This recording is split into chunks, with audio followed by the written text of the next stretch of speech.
الله الرحمن الرحيم. الحمد لله رب العالمين، والصلاة والسلام على سيدنا محمد وعلى آله وصحبه أجمعين.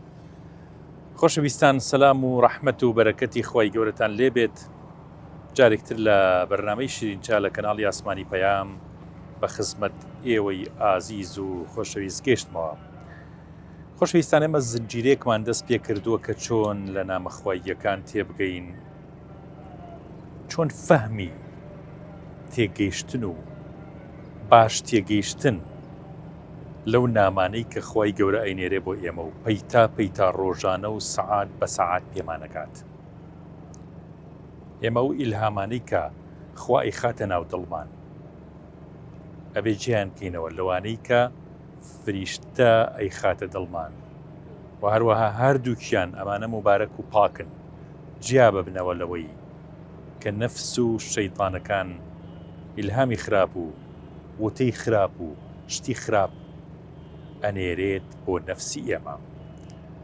فەرموون ئەڵقەیەکی نوێ لە بابەتە زۆر گرنگەکانی تێگەیشتن و فەهمکردنی نامەخواییەکان و تێگەیشتن لە خوای گەورە. عەبدوڵڵای کوڕی ڕەواحە کە یەکێکە لە سەحابە ئازیزەکانی پێغەمبەر صلی الله عليه وسلم ئەچێتە خزمەتی ڕەسوول الله صلی الله عليه وسلم، فەرمێ یا ڕەسوول الله صلی الله عليه وسلم ئامۆژگاریم بکە.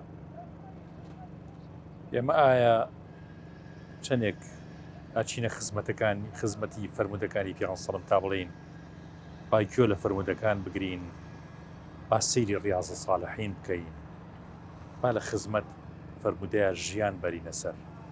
سەحابەکان ئاوا ئەچوونە خزمەتی ڕەسوول الله صلی الله عليه وسلم. یا ڕەسوول الله ئامۆژگاری بکە. پێغەمبەر صلی الله عليه وسلم شتێکی زۆر گەورەی پێ فەرمێت کە زۆر ضرورە بۆ ئێستەی ئێمەش. ئەفەرمێ ئەی عەبدوڵڵا، مەئیوس و بێئومێد مەبە. ئەگەر 9 جار تۆ هەڵەت کرد، سەری دەهەم جاری چاکت کرد، ئەو هەڵانە تەسڕێتەوە، چکە چاکەیەک بەرامبەر بەدە بۆ تەنووسرێت. لەبەرەوە بێئومێد مەبە. خۆشەویستان، ئێمە لە ژیانی ڕۆژانەمانە زۆر جار تووشی ڕەشبینی و بێئومێدیە بین. زۆر جار لەسەر شاشە گەورەکەی ئەم گەردونە و ئەم دنیای خۆمان، ئەم جیهانەی کە پڕە لە وڵات و لە نیشتیمانی جیاواز و میلەتی جیاواز لە هەموو ئەمانەیە نمونەی ئەوە ئەبینین، لەسەر شاشە گەورەکە نمونەی ئەوە ئەبینین کە نابێت تووشی بێئومێدی ببین، نابێت مەئیوس ببین. پێغەمبەر صلی الله عليه وسلم ئامۆژگاریمانەکە مادەم ئیماندار و موسڵمانین، هەرگیز یەئس ڕوومان تێنەکات. ئەمە یەکێکە لەو نامەخواییانەی کە زۆر زەڕورە بەڕاستی لە هەموو زروفێکە باش وەری بگرین. هەر ئێستا لەو جیهانەی خۆمان نایبینین، لە ڕۆژهەڵاتی ناوەڕاستە، لە فەڵەستینە، لە غەزەیە، بەدەیان و سەدان هەزار کەس بە کوژرا و بریندار هەیە، بەڵام هەر مەئیوس نابن، بێئومێد نابن. وڵاتی وا هەیە برسیە، تاقیکردنەوەکەی بە برسێتیە، بەڵام مەئیوس و بێئومێد نابن. وڵاتی وا هەیە نەخۆشی زۆرتیایە، ڕزقی کەمە، شتیان کەمە، خواردنیان کەمە، داهاتیان نییە، بەڵام خوای گەورە جۆرەها نیعمەتی بەسەرم وڵاتی ئێمەیان ڕشتووە. لەبەرەوە لە هەندێ بەشیا کاتێکە هەندێک گیر و گرفت و مەشاکیل ڕوومانتیەکات، نابێ بێئومێد بین، نابێ مەئیوس بین. ئەڵقەیەم جارەمان زۆر بە تەرکیز بە وردی ئەچینە بابەتەکانی تەقوا ئازدەرم. تەقوا یعنی خۆپارێزی لە گوناه. تەقوا صیفەتێکە لە قورئانە 285 جار لە قورئانە هاتووە. لە دوای صیفەتی ئیحسان تەقوا هاتووە. تەقوا یعنی قاچ هەڵکردن لە دنیایەکە کە پڕە لە گوناه و تاوان، تۆ قاچە هەڵەکەی قاچە بەر دڕکەکانی گوناه نەکەوێت و کەوێتە ناو ئەو شوێنانی کە باشە و عەزیەتت نادا لە ڕووی ڕۆحی و دەرونیەوە. لەبەرەوە تەقوا مەقامێکی زۆر گەورەی لە ئیسلام و بە تایبەتی لە بەشی سێهەمی فەرمودەکەی پێغەمبەر صلی الله عليه وسلم کە حەزرەتی جوبرەئیل پرسیاری لێکا ئیسلام چییە، کە بەشێکا بۆ 3 بەش. لە بەشی ئەحسانە پلەی دووهەم ئەهێنێت کە بریتە لە تەقوا. ئایا ئێمە ئەتوانین تەقوادار بین؟ زۆر کەسەیە تەقوا بە شتێکی زۆر قورس و گرانە بینێت. وەڵاهی من تەقوا بە من ناکرێت، تەقواداری بە من ناکرێت. لە کاتێکا لە قورئانە 285 جار هاتووە یەکەم ئاەتی قورئان باسی تەقوامان بۆ کات. أعوذ بالله من الشيطان الرجيم بسم الله الرحمن الرحيم ألف لام ميم ذلك الكتاب لا ريب فيه هدى للمتقين. ئەم قورئانە کە خوا ناردوێتی هیدایەتە بۆ تەقواداران، هیدایەتە بۆ تەقوادار، یعنی ئەم قورئانە هاتووە بەس فێری تەقوامان بکات. هیدایەتە بۆ چیە؟ بۆ تەقواد، یعنی ئەوەی نەگاتە پلەی تەقواداریەکی زۆر بەرز زۆر جوان لە قورئان تێناگات. باسی تەفسیر نییە، باسی ئەوەیە کە ئەم قورئانە سنگ و ڕۆحی خۆی بۆ کەسی ئەکاتەوە زیاتر کە ئەهلی تەقوا بێ، ئەهلی وەرع بێت، ئەهلی خۆپارێزی بێ لە گوناه. یەکەم ئاەت لە سورەتی بەقەرە بەم شێوە دەست پێکە ئازە. ئەخیر ئاەتیش کە بۆ پێغەمبەر صلی الله عليه وسلم ناسڵ بوو 9 ڕۆژ پێش وفاتی ڕەسوول الله صلی الله عليه وسلم، 9 ڕۆژ پێش وفاتی ڕەسوول الله صلی الله عليه وسلم ئەم ئاەتە هاتە خوارەوە: واتقوا يوما ترجعون فيه إلى الله. خۆتان پارێزن لە ڕۆژێک کە ئەگەڕێنەوە بۆ لای خوا. واتقوا، خۆتان پارێزن، یعنی خۆتان باش ئامادە بکەن بۆ ئەو ڕۆژگارە، زۆر حازری ئەو ڕۆژە بن کە ئەگەڕێنەوە بۆ لای خوا. کەواتە تەقوا ئەکرێت ئەنجام بدرێت، ناکریانی قورئان بۆ کێ داوەزیوە؟ بۆ هەموو بەشەر داوەزیوە. لە کاتێکا کە بۆ هەموو بەشەر داوەزیوە ناکرێت تەقوا شتێکی قورس بێت، کەواتە قورس نییە. ئەکرێت تەقوادار بین، ئەکرێ ئەهلی تەقوا بین و خۆپارێز بین لە گوناه. بەڵام ئەم تەقوایە ئازانم جار وایە بۆ نمونە من لە 160 تەقوا بۆ کرێت، تۆ لە 170 تەقواداریت بۆ کرێ، بەس لە 130 تووشی گوناه و هەڵابی. ئەویتر لە 130 بۆ کرێ، لە 140 بۆ کرێ. ئەلموهیم تۆ لە ژیانی ڕۆژانەمانە سێبەری سەرمان. هەجاری وا هێسا ڕۆژێکە هەور بێت و تەم بێت، ڕۆژەکە تەم بێت، ڕۆژێکی تەماوی بێت، ئەو تەمەدا ئەبەزێتە سەر شارەکان، سەر شاخ و داخەکان هەموو یەگرێت، ئەو تا سیارەکان بە حاڵ ڕێەکەن، چکە لە ترسێەوەی نەوەک دام ڕووبات، چکە بۆ هەموو شتێکی گرتوێتەوە. تەقواش ئەبێت هەموو ڕۆژ و هەفتە و مانگ و ساڵەکانمان و تەواوی عومرمان بگرێتەوە. شتێک نەبێ بڵین ئەمڕۆ وەڵا ئیشمان بە تەقوا نییە، سبەینێ بەخوا ناتوانم تەقوادار بم. هەموو ژیانمان ئەبێ ئەم سیفەتەی تیابێت، ئەم سیفەتە باڵایی تیابێت، چونکە ئەو کاتە جوان لە قورئان تێگەی، جوان لە قیامەت تێگەی، جوان ئەزانی مامەڵە بکەین. لەبەرەوە ئەبێ غاڵبی ژیانمان، ئەغڵبی ژیانمان تەقواداری بێت. ئەگەر من تا لە 160 تەقواداریم بۆ کرا، ئەبێت ئەوی تری چۆن ئەنجام بم، ئەوی تری کە تۆ لە 130 لە 140 هەڵەیەکە لە دەست دەرەچێ گوناهاکەی، چکە کەس معسووم نییە، کەس ناتوانێت معسووم بێت.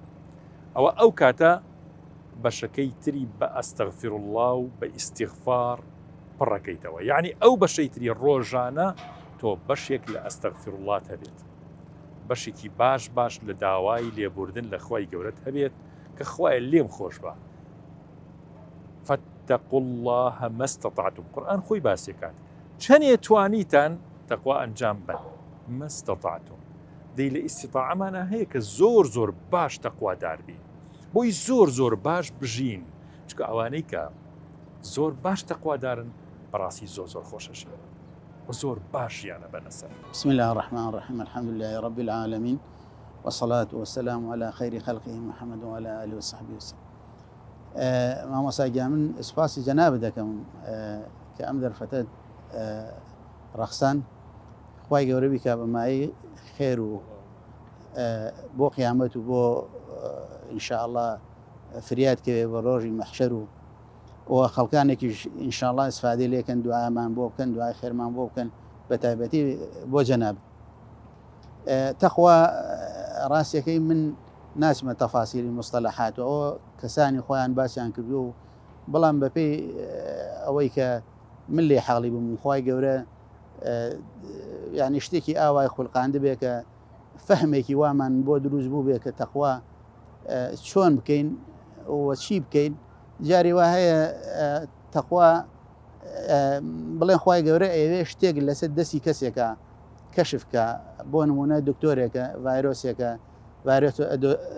ڤایرۆسی ئەدۆزێتەوە یعنی کەسێکی ئەختراحەیەکە مانای ئەوە نییە ئەم کەسە لەوانی تر باشترە بەڵکو خوای گەورە بەهرەیەکی داوەتێکە بتوانێت ئەو شتە لە ڕێی ئەوە یعنی کەشفکرێت ئیتر خۆ ئینسان شەردیە هەموو شتێ بزانێت. جاری وا هەیە مامۆسایەکە یەکێ لەو باشتر هەیە یەکێ لەم مستەوای خواردتر هەیە بەڵام تەخوا لای من وا ئەزانم وەکو بڵانس و میزانەیەکی سیارە وایە سیارەکە مەهماکان باش بێ بەڵام بڵانس و میزانی باش نەبێ سیرەکەی ئەم سیارە یعنی باش حرەکە ناکە باش ناڕوە هەر دەقەیە دەستی لێبەردەی بەلایەکە ئاڕوە. ڕاستیەکەی من نمونەیەک دوو نمونەی بچووک لە خزمەت جەناب تا باسەکەم کە ئەو گەنجانەی کە تازە ژنیان نەهێناوە گەنجن و هێشتا لە سەرەتای مراحقین یا ئەو ئافرەتانەی کە هێشتا شویان نەکرد و نەچوونەتە خانەی خۆیان ئەتوانم بڵێم سوود لەم بابەتە ئەبینن ژیانی خۆیان ئەلێرەوە دیاری ئەەکەن و ژیانی خۆیان مسۆگەرەکەن ڕاستیەکەی لە سەدانەوەدی. ئەویش من ساڵی 1970 بوو سەردانی برایەکم کرد لە هەڵەبجە برایەکی خۆم ویستمان بچین بۆ چاوگو باوە کۆچەک کۆمەڵە زیکریاتی مناڵیمان نەبوو لێ منیش پێم وتم لە پێشەوە لێرە بە تەکسیە گەڕۆین و لەو سەر بە پیاسە ئێنەوە هەندێک مۆزوعەیە باسی یەکەین و ئیتر ئەویش پێی خۆش بوو بەڕاستی ڕۆشین لەو سەرۆ گەڕاینەوە بابەتێکم باس کرد بۆی کە باسی ڕسق ئینسان خوای گەورە چۆن ئەم ڕزقانەی تەوزیع کردووە و ئەم ئینسانە خوای گەورە چۆن بەشی داناوە لە ژیانە ئایا چی بکە ئەو بەشەی کە بە شێوەیەکی جوان و ڕێک و پێک وەرگێت. بۆ نمونە ئافرەتێک من باوەڕم وایە کە ئینسانی موسڵمان بۆ هەموو ئینسانێک بۆ هەموو فەردێک پیاوێک بە مقابلی ئافرەتێکی چاکی داوێن پاکی موسڵمانی داناوە بە هەموو مواصفاتێکەوە وە خۆی ئەفەرمێکە هەموو ئینسانێک پێغەمبەری خوا ئەفەرمێ هەموو ئینسانێک بە فیترەیەتی پاک لەدایکە بێت ئەو فیترە پاکە خوای گەورە هەر ئەیپارێزە مەگەر ئینسان خۆی پیسیکە کەواتە بەشەکەیشی هەر بەشێکی پاکە بەشێکی باشە بە دڵی خۆتە. ئەمەش وەکو ئەوە وایە کە چۆن ئینسانێ لە بانقا پارەیە دائنێ دوو برا پارەیە لە بانقا دائنن ئەم برایان هەڵە سێ ڕۆژانە لەم پارەیە کە بۆی دانراوە لە بانقا مەسروفەکە ئەوی تریشی دایناوە ڕۆژانە بەکارێنێ ئەم منە بەکارێنێ یعنی تی هەموو ڕۆژێ کە دەستی تێکرد باڵانسی پارەکەی کەمەکە. ئەجا ئەم مەسەلەی چی پێڵێن ئینسانێکە بەشی لە خێزانە لە ماڵە لە مناڵە لە پارە لە ئیشە خوای گەورە بەشێکی بۆ داناوە بەشێکی چاکی بۆ داناوە کە ڕەزامەند بێ لە دنیا زوڵم لە خوای گەورە زوڵم لە ئینسان ناکە. بۆیە یعنی ئینسانی موسڵمان ئەبێت دەست بۆ ئەو حرامە نەبا چونکە خوای گەورە ئەفەرمێ پێغەمبەری خوا ئەفەرمێ صلی الله علیه وسلم ئینسانی موسڵمان لە ژیانە دەرناچێ هەتا ئاخر لوقمەی ئاخر هەناسەی کە لە حەدیسەکانە دیارە کە حەزرەتی جوبرەیل مەلەک المەوت ئەفەرمێ ئەی عەبدەکە وەڵڵاهی ئاسمان و ڕەسمان گەڕام لوقمەیەکم نەبینی کە ڕزقی تۆ بێ هەناسەیەکم نەبینی تۆ بێ ئیتر ئەمە ئاخر لوقمە و ئاخر هەناسەتە. لەبەرەوە ئەم ئینسانە کە زانی کە لای خوای گەورەوە ئەم شتانەی بۆ تەحدید کراوە ئیتر بێ عەقیدەیە دەسەبا بۆ حەرام بێ عەقیدەیە کە دزی ئەکا چونکە ئەو شتێک کە خوای گەورە دایناوە بیخوا هەرێ خوا بە حەڵاڵ بەڵام پەلە ئەکا لە حەرامەکە. شێخ تەها پێمان خۆش بە جنابتان کە هاتیینە خزمەتان ئینسان بەچی ئەمانی دەسەکەوێت دڵی خۆشە بێت یعنی وای لێت بەڕاستی ئومێت پێیا بکات لە پشتی ئەم دڵخۆشیانی ئینسانە شتێکی زۆر گەورە هەیە ئەو شتە گەورە چی؟ خوا جزاواتەوە پێش هەموو شتێک بەخێربێنیان خواسە چاوم ئەلا بذکری اللهی تطمئن القلوب یعنی بەڕاستی دڵ بە هیچ شتێ ئارام نابێتەوە بە زیکری خوا نەبێ چونکە ئەوانی کە سەرۆت و سامانیان ئەوانی کە هیواتەکانیان هەبوو لە ژیانێنە گەیشتن بە هیواتەکە هەست بە لە دڵ و دەرونی خۆیانە هەست بە شتێکەکەن کە نەیگەیشتونێ لە ئاخریە ئەوانەی ئەوروپیەکانە بینی کە موسڵمانە بن ئەزانی بۆ موسڵمانە بن ئەگەنە ئەمانێک ئەوەی کە جەناب دەفەرمی ئەگەنە ئەو نەتیجەیە کە دڵیان ئارامە بێ و دوا ئەوەش لەشمان پێویستی سێجەم بە خواردن هەیە بەڵام ڕۆح پێویستی بە خواردنە خواردنی ڕۆحیش قورئان و نوێژە شتێکی ترتیانێ باسی نوێژت کرد کۆمەڵش هەیە تەرکردنی زۆ خەتەرە لە ژیانی ئینسانە ینی ئەو پشت و پەنایە ئەو ئەمانەی کە ئینسان پێویستی نایمێنێ یەکەم تەرکی نوێژت و هەم گوناه بە تایبەتی ئەو گوناهانی کە وەکو عارە خواردن وەکو خیانەتکردن لە پارە و سامانی خەڵک جنابە نمونە لایەکە کەسێک چۆن خەوی لێ بەزڕێیا بێت تاقەت بێ بۆی کە ئەزانێ ئەمانەتێک لە گردنیایەتی و ئەدای نەکردووە یاخود لایەتی و بیاتەوە بە ساحێبەکەی مادەم خاوەنی ئیمانە دڵی ئۆخرەی نەگرت بێ لەسەرەوە بەڵێ بەڕاستی نمونەیەک برادەرێک باسی کرد وتی 5 وەرەقە $500 وەکو حەقی خۆی هەڵی گرتبوو لە شوێنەکە نەک بە دزی یعنی بە شێوەیەک بێ بەڵام بە هەموو حقوقێک بە حەقی خۆی زانی بوو تێ ڕۆشتەوە بوو ماڵەوە لە ماڵەوە بوو بە ئاژاوەیەک دیارە و ماڵە ئەو خۆشی ئەهلی تەقوا و ئەمانە بۆ دیارە و پارەیە بە نەک حەڵاڵ نەبوو بێ بگرە وەکو پەڵین مەکروه گومانێکی تیا بوو بێ ینی ئەو ئاژاوەی ماڵەکە ئیشارەتە بە پیاوەکە کە ئەگان لە خۆت بێ وایە بەڵە بوتی شەو ئاژاوەیەکی زۆر ناڕەحەتم توش بوو و دوا ئەوە شەو لە خەومە پیان وتمتیان ئەو $500 بەرەوە وتی ئەخر لە خەوەکە سەوت بوو وتی ئەیش وتی ئەخر $45 خۆشمیتیایە وتی نا 45کەشی لەگەڵا بەرێ تی بەیانی ڕۆی $500 بۆ زەرامەکە وتی کاکە ئەوە چییە وتی تۆ بیگرەوەی من نییە و بۆ شەوی داهاتوو نە ئاژاوەمە دڵی ئیساحەتی کرد بەڕاستی ئەم سەرۆت و سامانی دنیاە کە لەم سەرزەوێ هەر کەسێک خەڵکە کوژێ پارەیەشی زۆر پایاکە لە خریا دەرونی مرتاح نییە معەزەبە بۆ معەزەبە هەستی پێەکە بە تاوان پایی کردووە هەستەکان ناڕەحەتێک لە ژیانیان توش بووە دەرناچێ ئەمە مەسیرەکەیەتی ئەگەر شتێکتان مابێ کاک حاجی شێختا لەسەر ئەوەی کە ئینسان بەڕاستی تەقوادار بێت ژیانی دنیای پێش ئاخرەتی خۆشە بێ بێ ئاخرەتی چی لێ بکات وەڵاهی گەورەترین ئینسانی عاقڵ ئەو کەسەیە کە بەڕاستی توێشی قیامەت کۆکاتەوە توێشی قیامەتیش ڕاستە بە عیبادەت نوێژ و ڕۆژ و ئەمانە بەس من گەشتومەتەوە قەناعەتە کە خوای گەورە کە پێغەمبەری خوش سەڵمە فەرمێ هەر کەسێک خوا لە هەموو کەسێک خۆشە بێ إلا الدين لە قەرزار خۆش نابێت کە لا ئێمە قەرزار شتێکی بەسیتە بە 2,000 دەفتەری خوار بە خاڵە نەهات بەڵام دوا ئەوەش حەق الناس تۆ گەر حەق الناست بەسەرەوە نەبوو قەرزار نەبیت بەڕاستی خوا ئەرحەم الراحیمینە ئینشاء الله شوێنت بەهەشتە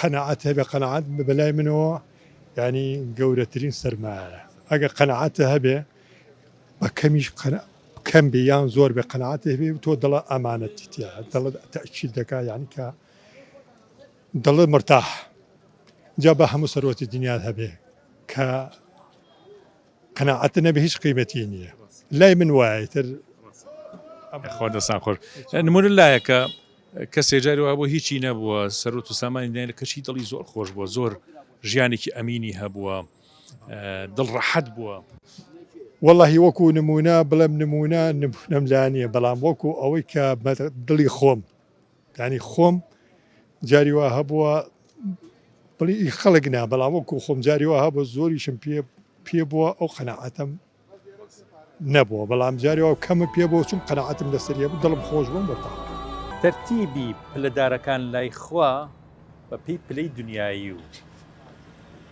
ئاستی ڕۆشنبیری و پلەی خوێندن و پلەی وەزیفی و پلەی دەسەڵات و ئەم شتانە نییە. پلەدارەکان لای خوا پلەداریکیان هەیە، شتیکیان هەیە پیاسەرەکەون، ئەویش بە تەقوا تۆ سەرەکەوی لای خوا و لەوێ بەوە مەقامت دەسەکەوێ. ئینە ئەکرەمەکم عیند الله ئەتقاکم. باشترین کەسە زۆر زۆر باشەکان ئەوانن کە لە مەقامی تەقوا لێیان بەرزە. ئەم پلانە زۆر زۆر بەرفراوان، حتا فەرمودێکی پێغەمبەر هەیە صلی الله عليه وسلم ئەفەرمێت بەهەشت 100 دەرەجەیە، 100 دەرەجە، هەر دەرەجێ هەر پلەیەک بۆ پلەیەکی تر بەینی ئەرز و ئاسمانەکان چەندێ فراوانە، ئەوەنە فراوانە. کەواتە بە ملیارەها ملیار پلەی زۆر ورد و دەقیقەیەکە، یعنی ئەم شارانەی ئێمەی بینی ئەمانە لە پلەی ملیارەکانە ئەبێ حسەیبی بۆ بکەیت. کەواتە زۆر زۆر پلەکان زۆرن بە پێی ئەو تەقوایی هەتە لای خوا، ئەو خۆپارێزیە، ئەو عیبادەتە جوانە، ئەو وەرعە جوانەی کە هەتە و خۆتە پارێزی لە گوناه و لە تاوان، خوای گەورە پلت بەرزەکاتەوە. هەر کەسەمان کە چینە قیامەتە چینە بەرزەخ نەوعی لە پلەمان هەیە نازانێت، بەپێی ئیخلاص و دڵسۆزی و تەقوا و ئیمانداریەک کە هەت بووە لێ بۆ دیاریەکرێ. خۆشەویستان، ئەم بابەتە بەڕاستی ئیستیعدادێکی باشی ڕۆحیەوێت، زیاد لەوەی ئیستیعدادی علمیەوێت، زانستیەوێت. یعنی کەسێک خۆی تەقوادار نەبێت، بەڕاستی من خۆم شەرمەکەم لەوەی کە باسێم ئەم باسە زۆر زۆر گرنگاکەم. بەڵام چونکە بابەتەکانی ئێمە بەرنامەکانی ئێمە ئیمانیە، لەبەرەوە ناکرێت قسەی لەسەر نەکەی. ئەوانەی کە تەقوادارن خوای گەورە زیاتر لوتفی هەیە لەگەڵیانە، گوناهەکانیان بوەسڕێتەوە. ئەزانم با ئەوە بزانین خوای گەورە بە بیانوە لە بەندەکانی تا گوناهەکانیان بسڕێتەوە. وەکەوە ئەوە وایە کە دوو جۆر قەڵەممان هەیە، قەڵەمێک ڕەساسەکە تۆ بە لاسیکێکەی سڕیتەوە، گوناه بەو جۆرەیە. خوای گەورە بەس تۆ چاکەکار بە، بەس دڵت پاک بێ، بەس مخلیص بە نیەتی باش بێنە، خوا ئەو گوناهە لەسەر ئەسڕێتەوە. بەڵام چاکە هەرگیز ناسڕێتەوە. ئازە وەکوای تۆ بە قەڵەمی جاف چاکەکانە بنووسی. کۆمەڵێ مەعایر هەیە زۆر زۆر گرنگە، یعنی کۆمەڵێک یاسا هەیە ئەوێ بیگریتە بەر و نەکەویتە ئەم خاڵانە تاوەکو تەقوا لە دەست دەرەچێت. چونکە هەر کەسی خاوەنی ئەم خاڵانە بێت، ئەم چەند خاڵی کە باسیەکەین، ئەوە بە هیچ جۆرێ تەقوادار نییە، ناتوانێت تەقوادار بێت. ئەوانەی تەرکی نوێژیان کردووە ناتوانن تەقوادار بن. یعنی بۆ ئەوەی ببیتە کەسێکی تەقوادار پێش هەموو شتێ ئەبێ نوێژ ئەنجام بدەیت، 5 فەرزەکە لە شوێنی خۆیان بکەیت. حتا جار وایە کە نوێژێکی بەیانیمانەچێت، نوێژێکیان درەنگ ئەیکەیت و ئەها نزیکی مەغریب ببێتەوە خەریکە خۆر ئاوابێ اینجا نوێژی عەسرەکەتەکەی. ئەم جۆرە نوێژانە زەربە و کاریگەری زۆر خراپی بۆ تەقواداریەکەمان هەیە، لاوازیەکات. خۆشە هەستی پێەکەی. ئەوانەی کە مافی دایک و باوکیان نادەن، پاراستنی مافی دایک و باوک زۆر زەرورە بۆ ئەوەی کە تەقوادارێکی باش بی. یعنی مەقامی تەقواکەت بەرزەکاتەوە کاتێک کە تۆ مافی دایک و باوک دەدەی. ئەوانەی نزیکی گوناهی ئەکەون هەرگیز ناتوانن ئەهلی تەقوا بن. ئەویش عارەخۆریە پنا بەخوا. عارە خواردن یەکێکە لە گوناهە گەورەکان و الکەبائیرە، یعنی چۆن دەڵێت دایکی هەموو خراپەکانە کە ڕەنگە کەسێکی سەرخۆش هەموو گوناهێکی تر ئەنجام بدا، چونکە کە سەرخۆش بووی بەدەستی خۆ سەرخۆشەکەیت. لەبەرەوە ئەم گوناهە و ئەکا لە ئینسان تەقوای لەکەدار بکات. ئەز دەکەم ئەو گەنجانەی کە تازە ژنیان و هێشتا ژنیان نێناوە، ئەم نمونەیە زۆر لە بەرچاو بگرین. برادەرێ بوو زۆر بێتاقەت بوو، هەموو ڕۆژێکە ئەم بینی زۆر جار ئەگریا، زۆر جار یعنی وای لێ هاتبوو ئەی خۆمە کوژم. ڕۆژێ شەوێکیان هاتە لای من وتی پەرێشانم حەزەکەم ئەو شتەی لە دڵمایە بۆ تۆی باسکەم وتم چییە باسی خێزان و ماڵ و مناڵەکەی کرد وتی ئاوایە و ئاوایە و وتم کاکە گیان خوای گەورە هەموو بۆ هەموو ئینسانێک ئافرەتێک پیاوێکی باشی داناوە بۆ هەموو پیاوێکیش ئافرەتێکی باشی داناوە تۆ چیت کردووە لە ئەوە ئەم ئافرەتت بۆ بە تووشەوە وتی من هیچم نەکردووە وتم زۆرم دوان ئەمانە سیرەکەم ئەمە یعنی کابراایەکی زۆر فاسیدە دەست درێژی کردووە سەر چەندین ئافرەت ئەنجا منیش پێم وت کاکە خوای گەورە ئەو ئافرەتی کە بۆی تۆی دانابوو تۆ تەحملی نەکردووە هەتا خوای گەورە بە حەڵاڵی بداتێ ئەو ئافرەتی کە خۆت ئەتەوێ و لایەقی تۆیە و ژیانی تۆ خۆشەکە بە حرامی دەست بۆ شتێ بردووە باڵانسی ئافرەتەکەی تۆ لە غەیبە هەمووی کەم بووە ئەو ئافرەتانەی کە تۆ دەستدرێژی کردوونەتە سەر هەموو چێژ و لەزەت و خۆشیەکەی هەموو لە خەزانەکەی خۆتی بردووە وەکو چۆن تۆ ئەو پارەیە کە لە بانقادا ئەنێ ڕۆژانە کە لێ سەرفەکەی ئاخری هیچت بۆ ئەمێنێتەوە یا قەرزارە بیت جا لەگەڵم برایەمە کە ئەم مەوزوعەم بۆ باس کرد وتم شتێکی ئاوا برادەرێ هاتووە وتی ئەی باسی ڕزقم بۆ بکە باشە ئەمە من لە ژیانی خۆما ینی لە ژیانی تۆ و لە ژیانی خۆما من ئەمەم بینیوە ڕاستیەکەی ینی شتێکی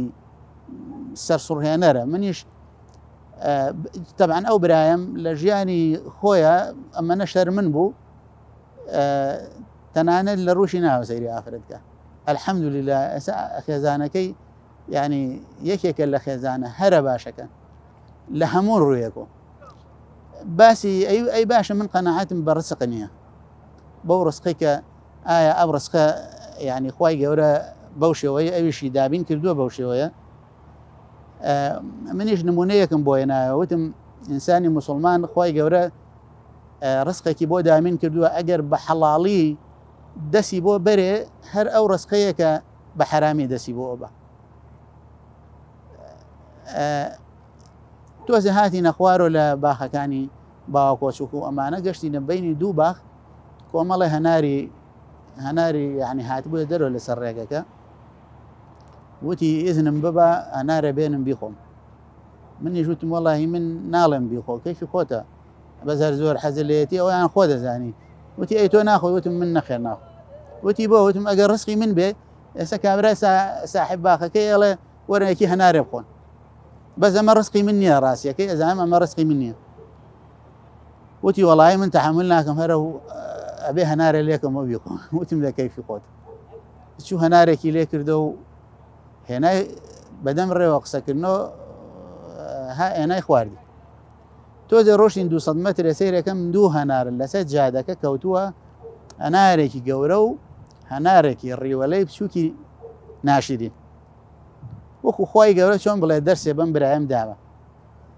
منی شومە پێش و هەنارەکانم هەڵگر وتم بە براکەم ئەمە بەشەکەی منە کە نەم خوارد ئەم گەورەیان ئەمەشی ئەم بەشەی کە ماوە تۆ ئەم هەنارە ڕیوەڵە ناشرینە ئەم هەنارەیە کە تۆ نیوە خواردووە بە حرامی بەڵام ئەمە ئێستا من بە حەڵاڵی خۆم چونکە لەم سەر ڕێگەیە کەوتووە شتی دۆزراوەش بە تایبەتی ڕزق شەرعەن ئەتوانی بیخۆ چونکە خەسارە بێ یعنی شت دۆزراوە نیە بڵێ هەڵی یەگرم زام کە ساحبێت شتێکە هەنارێکە لا نەبەی یعنی سیارەیە بەسەریە منیش هەنارەکەم هێنا وتم ئێستا قەناعەت دەکەی کە خوای گەورە ڕزقی داناوە بە حەڵاڵی ئەگەر بە حرامی نەخۆی دکتۆر گیان ئێمە جنابەت پزیشکیت دکتۆری خەڵک زۆرە بینی نەخۆش زۆرە بینیت هەستەکەی خەڵک بە چ شتێک هەست بە ئەمانەکات هەست بە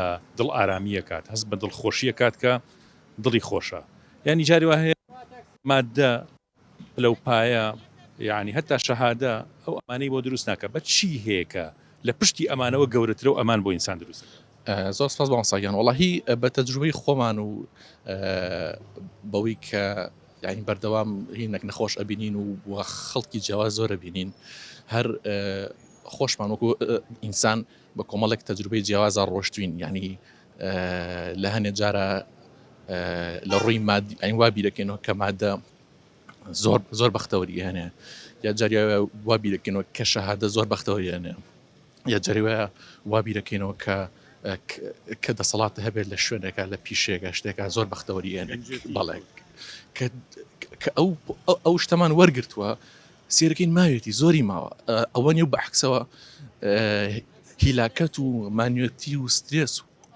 و بێتاقەتی زۆر بۆ هێنێ هەر بە تەجروبەی خۆمان ینی وە بە تەجروبەی ئەو چواردەورەشی کەتیایین زۆرێکی هەر ژیانی بە هیلاکە ئاچێت کە ئەمان ئەم شتانێک کە هەر بەڕوڕە وەکو سەرابێک گوای پێی ناگە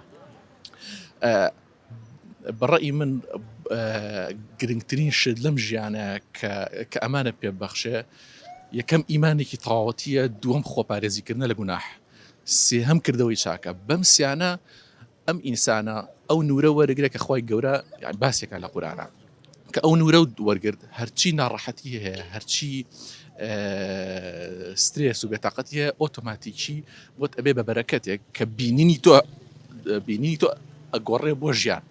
ئەم بینین گۆڕانە وات لێکە کە مرتاح بیت و ئەو ئامانجی کە خۆی گەورە تۆی دروست کردو بۆی ئەتوانی ئەو ئامانجە بەدی بێنی.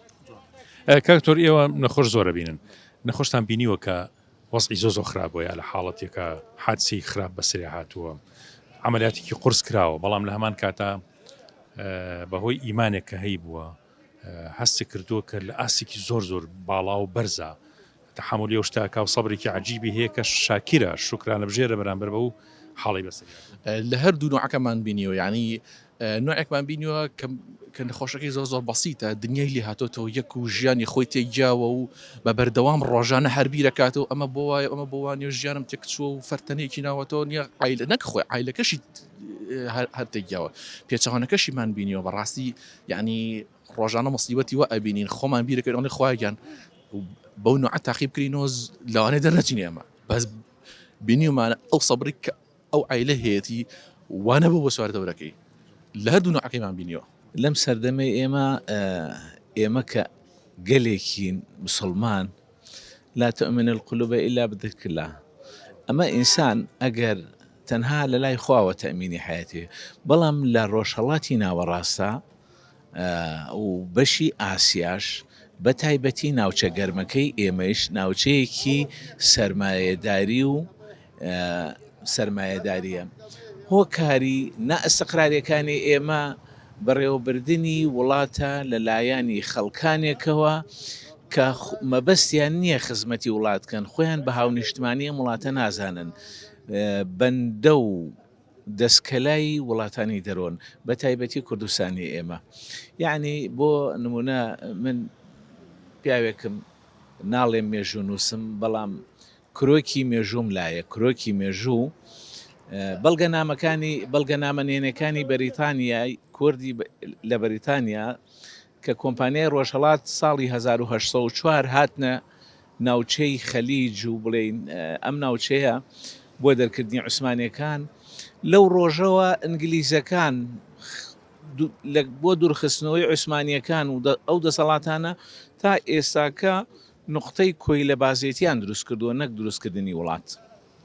بۆ نمونە وڵاتی سعودیە کە جاران پیانەوت حیجاز و وڵاتی من سووریا کە یانەوت دیمەشق و بین النهرین یان عێراق وڵاتی مۆزۆپۆتامیا ئەو سەردەما وڵات نەبوون، دەسەڵاتداری بوون، بەڵام بەداخەوە بۆ ئێمەی کورد باس لە گەلانی تر ناکەم، ئێمەیەک زیاتر لە هەزاران ساڵە بەڵام ئەوەتەی خوێندن و نووسین و تەکنەلۆژیا هاتووەتە ئاراوە حدودی 150 ساڵێکە بێ مرۆڤ بەرەو پێشکەوتن ئەڕوا، بەڵام بەداخەوە ئێمە ڕۆژ بە ڕۆژ بۆ دواوە ڕۆی نەپەند لە مێژوو وەرەگرین نەوەکو ئینسان نەوەکو ئیسلام تەسەرف ناکەین.